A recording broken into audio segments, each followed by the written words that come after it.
Have a conversation about women and how they are, affected, the extent of violence against women living with HIVs and, of course, with disabilities as well. I've been joined by a very well-known face. Susan Aite is the Executive Director of FIDA. She's not here alone this morning, joined by Noel Apia, Programs Manager, FIDA. Ladies, welcome. Good morning. How's the Monday morning going? Well, cool. See, I've seen the reports, very comprehensive reports. Let's start with you, Susan. What pushed you to conduct this research? Okay, so what was our motivation? Right. Mainly because I've been working with FIDA for the past 10 years and even over, and I haven't seen any woman or young girl with disability coming in to seek for legal aid. Okay. And so when the call went out by Star Ghana, we decided, look, I think this is an opportunity. Okay. We should be able to get out there and see if we can get, women and young girls coming to us. Okay. Secondly, we were not sure about the extent and nature of violence that they face. Okay. Women are seen as a homogeneous group, but we are not. Okay. And likewise men, So we have women who live with disabilities, we have women who live with HIV and AIDS, or they say women with disabilities not live with anymore. Yeah, so we decided to take advantage of this opportunity to find out the extent and nature of violence that they are confronted with. Okay. And we realized when we were doing our research that even those who couldn't give us information. Okay. So there's just a general information. How so? Yes, because it's not segregated. You just get the annual data that tells you the number of, rape cases, defilement cases. So we don't know what is happening with this particular group. What is the pattern of violence? What is the trend? So it's not just women. We are focusing on what Star Ghana calls, gender excluded and social, excluded groups. Okay. So that is what motivated us to try and get DOFSU to at least segregate the data, let us know what is happening with this group of, women, and then be able to come up with appropriate service responses to meet their special needs. Absolutely. This conversation is made possible with funding from Star Ghana and UK, Danida, and the European Union. Noah, let me come to you now. What figures are we looking at? Are they alarming? The issue is that they are not reporting. Okay. So we don't have. So you don't have, but per what you did, per the groundwork that you did, what did you find? Was it alarming enough? Yes, it shows that if you don't have them, if you don't have data on them, that means they are not reporting. Right. Yet when you look at the 2010 population census, they are about 17%, 20% of persons with disabilities. Right. So we don't have the information at DOFSU. We don't have any information on them. So are we saying that they don't suffer, or whether they don't report, or they don't know where to report? Right. What did you identify? Why don't they go and report? Because DOFSU has been there for all of this while FIDA is there. Why don't they come to you? I'm curious. Yes, for FIDA they don't come. The reasons, probably they are not empowered enough. Okay. And then from the research findings, we found out that information from the docket to the station diary misses that point of whether the person came with a disability or not. Okay. Just as Susan said. So there's just a broad spectrum, reportage. Yes. Nothing happens. Yes, nothing specific. And then if you don't have data on them, you won't be able to provide targeted services. Okay. Because a person with disability, probably a hearing impaired, comes to your office. No sign language interpreter. Okay. And then probably the person is not educated. How does the person report cases? Okay.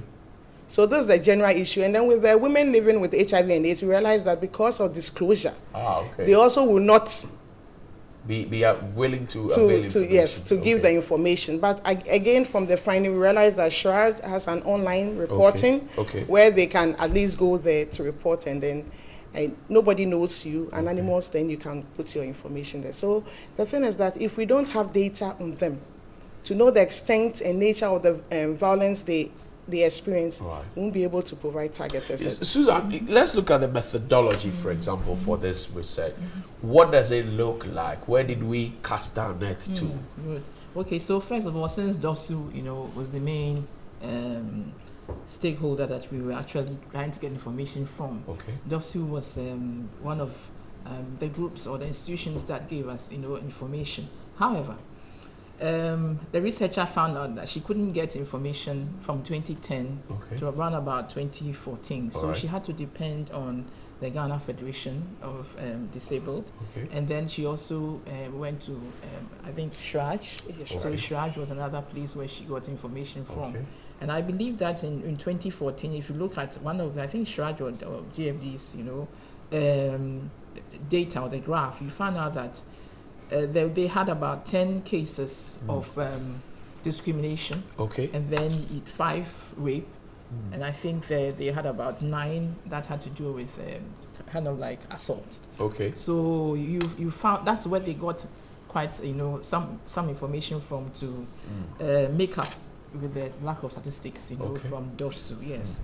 So that was how it went. And then there were also interviews with women with disabilities, and of course with living with HIV and AIDS. Does this say for us what our social protection makeup as a country is in terms of deficiency? Exactly. Does it say that? It just shows you that there are huge gaps in the kind of services. How wide is this gap, Susan? Well, I'm not sure how wide it is, was reflected, but it just shows you that they are more comfortable probably reporting cases at the Department of Social Welfare. And less comfortable and more intimidated because, of DOPSU. And then, of course, there's another, germane reason, which is the attitude that sometimes the police officers, put up. It usually, reflects or emerges as a kind of empathy, but it ends up being dismissive. Right. So I'm telling you, I'm empathizing with you because of your situation. And so because of that, I'm dismissing you. I'm not giving you the attention you deserve. Why so? Because they lack the ability and understanding of how to deal with the special needs that so there's a lack of training in there. So there's a big issue. So when we went around the regions, for instance, that was one thing that ran through. That was the refrain that ran through. We need to train the police officers. We need to train them to be able to handle the cases that come to us. So we have designed and come up with a handbook and a protocol for them. Right. So how do you deal? And there are different categories. And we were even surprised ourselves because we realized even the persons with intellectual disability, it was a hard group to reach. So we had to deal with caregivers. And if somebody has, and they are the very ones who are often defiled and raped. Absolutely. Because the idea is the perpetrator believes that, she may I not have be a able stronger to identify, voice than she and then has. she may not be able to identify, and because of her poor cognitive development, she may not be able to express herself. But so this group is a very vulnerable group. Interesting. No, let me come to you. Let's stay a bit with the duty bearers. The police station, or if you like, DOPSU, is just one point. It has to be escalated. Now, with the current wave of this gender talk, pepper them, sugar them, all those ones, the women advocacy, it's going on. We're here talking about women. Having women come to that realization that, look, you have a strong backing, and so you should speak up. Going around the regions, we realized that we needed to, again, train persons with disability themselves to empower them to even start reporting cases. Because we realized that the family, our culture with persons with disability. Yes, so everybody wants to kind of hide in their small corner and not actually come out to speak. And then you realize the Disability Act had been there for some time, but a lot of people do not know what is in the Disability Act. Is the LI to even make the disability law active? Make people, activate their rights. Is it there? It's not even there. It's not even there. So there's a problem there. The law is just on the paper. Big problem. Let's talk about recommendations finally, Susan, as we wrap up. I got 3 from it. Public funding of some of these things. We're talking about dialogue. We're talking about target servicing. Let's talk about these things quickly. Well, yes. So the idea is for DOPSU, for instance, to provide, targeted services. So you're targeting, these people. You have desk at the police stations that anybody with a disability can feel free to be able to, walk in. And of course, even the police station must be accessible to them, and not just accessible in terms of proximity, but to be able to even enter into the building is another issue. And then dialogue is important. We need to really dialogue and really ensure that they are not treated as a homogeneous group, because I hear you say women, but right. this is, you know, a special group of women, really. You see, so, and that is what is you know, reflected even in some of the institutional services that are provided. Even in reports you read, I mean, they are hidden, they are not visible at all. And so that's why we need to do the dialogue, to be able to create a lot of awareness for every institution. And for us, we are learning feedback that, you know, we need to provide them with services. Sometimes they can't come to you, you have to go to them. Then we are talking about the last point you raised. I'm talking about public funding. Public funding. Some of these things. Yes, very important. We know if we bring it up, people say, but legal aid is there. But how can they access legal aid? Can legal aid make sure that they have some funding set aside, and even they have issues with funding anyway? So that is an area that we need to really, you know, talk about, and also engender change and ensure that these are a group of people that have potential, and we need to unearth that potential. Yeah. Well, let me give you the final word and ask you, how soon do we need to activate a solution process? How soon?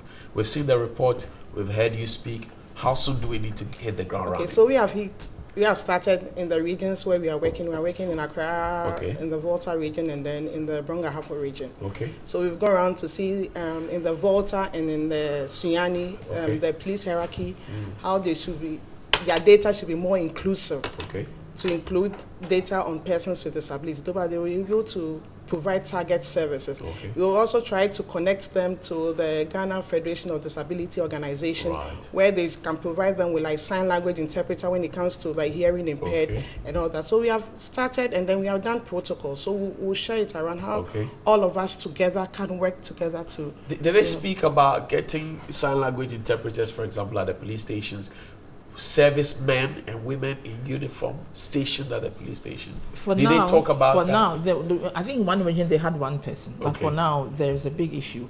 But luckily, the Ghana Federation of Disabled Persons can make that. They have a list. Then there's a faith-based organization, Church of Christ, I think in Boso, and they actually train you know, people. And so TV3 must have, you know, someone who also doing the sign language. Absolutely, absolutely. I started, but I couldn't finish. Really. So I am Ghanaian, if you and I mean, I'd love to really, you know, also learn, but it's that I haven't had the time. Absolutely. So you've done very well. Sure, thank you very much. Susan Aite is the Acting Executive Director of FIDA, and Noel Appiah is the Program Manager of FIDA. This conversation has been made possible by Star Ghana with funding from UKAID, Danida, and the European Union. We've been talking about women with disabilities, women living with HIVs, and the kind of violence that are perpetrated against them. What solutions we can prefer to make sure that we have an equal playing ground for everybody.